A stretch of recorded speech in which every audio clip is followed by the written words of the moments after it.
சூப்பராக குக்கரில் 2 விசிலில் pasta ready பண்ண போகிறோம். சூப்பராக வந்திருந்தது, நல்லா சாஃப்டாகவும் இருந்தது, சாப்பிட்றதுக்கு நல்லா ஜூஸியாகவும் இருந்தது.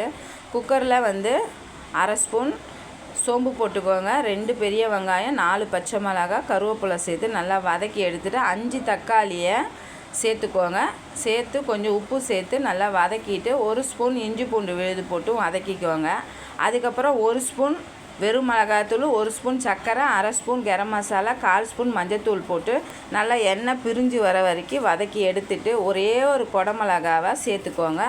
சேர்த்து 2 நிமிஷம் வதக்கிட்டு 1 கப்பு பாஸ்தாவுக்கு 1/4 தண்ணி வச்சு நல்லா மிக்ஸ் பண்ணி கொதிக்க விட்டுருங்க.